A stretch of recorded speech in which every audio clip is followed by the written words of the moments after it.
Akhirnya nih netizen termasuk para ahli banyak yang berkomentar di lini masa bahwa ternyata banyak loh CEO perusahaan teknologi melakukan kebodohan yang sama. Berpikir bahwa perilaku manusia dan inovasi masif yang berkembang di masa pandemi akan berlanjut selamanya. Sekarang justru puluhan ribu karyawan terbaru dari Meta bahkan ya harus jadi korbannya.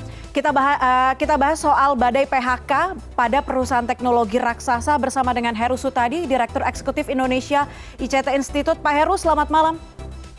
Selamat malam, Puspa. Apa kabar? Kabar baik. Pak Heru, pertanyaan pertama saya harus tanya soal netizen nih. Anda setuju nggak dengan ungkapan atau anggapan dari netizen? Banyak orang yang bilang di lini masa kalau kesalahan terbesar para CEO teknologi adalah berpikir bahwa gadget minded, sebagian besar orang move on gitu atau move online di masa pandemi ini akan bertahan selamanya.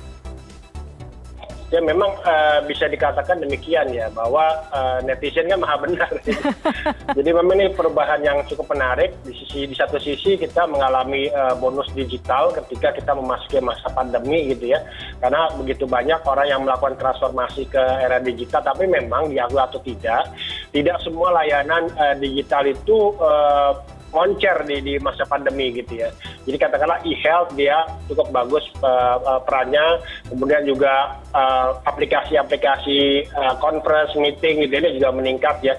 Sementara di sisi lain juga ada yang mungkin juga harus terpuruk karena betapapun juga sekarang ini kalau kita lihat dari secara global itu investasi di dunia untuk startup ini juga kian mengecil gitu ya, bahkan juga mengurangi investasi. Jadi yang banyak itu sekarang startup didorong untuk bagaimana mereka melakukan IPO.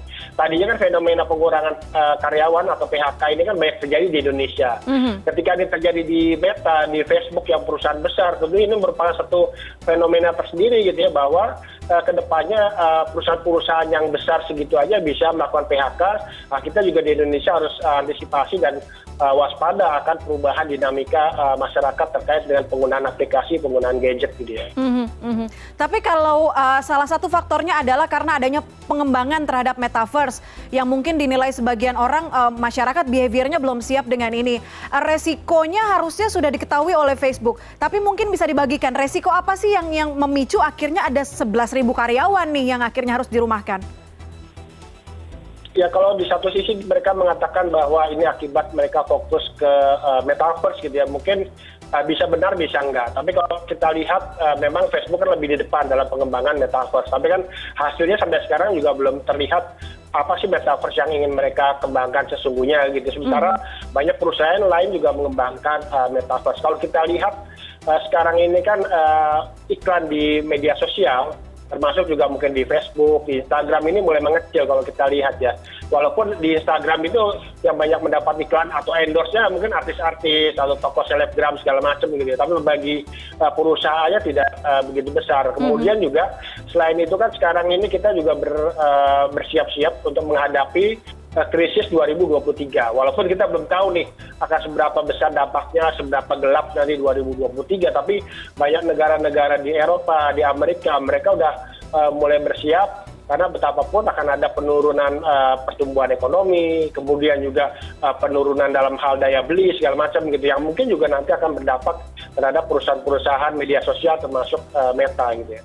Oke, Pak Heru, secara bisnis teknologi, mungkin yang nggak habis pikir, bagaimana kemudian eksekutif teknologi top seperti Mark Zuckerberg yang kita asumsikan ya, pemimpin bisnis yang cerdas dalam mengelola tumpukan data berharga termasuk data-data periklanan, justru dianggap salah membaca situasi saat ini sampai akhirnya harus tadi banyak PHK. Ya memang situasi ini kan sukses diprediksi, katakanlah kan kita tidak membayangkan kemarin ada serangan Rusia ke Ukraina kan gitu ya, yang mungkin juga berdampak tadinya hanya mungkin bermain saling mengunci, sekarang mungkin bisa jadi merugikan salah satu pihak gitu ya, terutama misalnya masalah energi, masalah bahan bakar, masalah investasi gitu ya. Sehingga mungkin bisa jadi ada ya semacam mark juga mungkin bisa jadi salah prediksi terhadap ke depan seperti apa. Tapi kalau kita lihat ya di tiap prospektus atau laporan tahunan seperti Meta, biasanya mereka juga membuat atau menyampaikan klausul bahwa jumlah pengguna Facebook, iklan segala macam bisa bertambah atau berkurang gitu loh. Jadi mungkin ini merupakan juga saat mereka juga untuk efisiensi sambil berbenah diri untuk bisa maju ke depan dengan lebih baik lagi tentunya gitu ya. Oke, usai Meta, ada isu bahwa salah satu perusahaan teknologi raksasa di Indonesia, Goto, juga berencana untuk memutus hubungan kerja karyawannya cukup banyak. Ini dampak dari apa? Dampak dari memang gelombang badai PHK di perusahaan teknologi yang sangat besar, inflasi dan ekonomi ini, atau seperti apa, Pak Heru? Ya, secara internasional banyak orang mengatakan winter is coming gitu. Jadi masa-masa sulit ini akan datang nih, termasuk untuk perusahaan teknologi. Sebenarnya GoTo ini mungkin agak terlambat kalau misalnya melakukan efisiensi gitu ya, dalam kata positif, karena beberapa perusahaan teknologi aplikasi juga kemarin udah mulai melakukan efisiensi PHK, termasuk juga banyak yang bangkrut juga gitu ya. Sehingga kalau melakukan efisiensi pemutusan hubungan kerja, ya mungkin ini juga untuk mengurangi bagaimana beban dari perusahaan, karena tadi orang melihat bahwa ketika terjadi perubahan ekonomi masyarakat, daya beli menurun, tentunya juga orang menggunakan layanan aplikasi, membeli melalui aplikasi segala macam juga akan menurun. Cuman memang dampaknya akan berbeda-beda. Bagi perusahaan startup yang baru membangun, tentu ini akan sangat berat gitu ya, karena investasi dari luar sudah tidak didapat, kemudian juga untuk mengakuisisi pengguna di Indonesia ini kan berat, sekitar 100 sampai 150 ribu per pengguna, belum menjaga loyalitas pelanggan gitu ya. Dan dengan efisiensi juga sekarang kan banyak misalnya perusahaan ride hailing atau GrabFood, GoFood juga mengurangi promo-promo gitu ya, sehingga promo-promo dikurangi, masyarakat juga merasa waduh ada yang berkurang gitu, ada yang mungkin meningkat segala macam gitu ya. Yang ini tentunya juga mengurangi daya beli masyarakat juga, minat masyarakat untuk membeli menggunakan aplikasi, bahkan bisa langsung membeli ke tempatnya yang berjualan. Nah, ini perubahan-perubahan ini yang mungkin juga memiliki dampak terhadap bagaimana startup di Indonesia itu juga berkembang, termasuk tadi investasi asing yang juga makin sulit didapatkan itu. Nah, kalau investasi asingnya makin sulit, bagaimana kemudian para startup yang mungkin rintisan yang masih memulai begitu sejak pandemi, dianggap semua move online, akhirnya memulailah rintisan teknologinya, harus bisa bertahan sampai yang kita nggak tahu ini kapan bisa selesai? Ya, jadi yang pertama tentu kita perlu melihat mana aplikasi atau layanan yang mungkin benar-benar dibutuhkan masyarakat. Kita memiliki satu nilai tambah yang berbeda dari aplikasi yang sudah ada lainnya.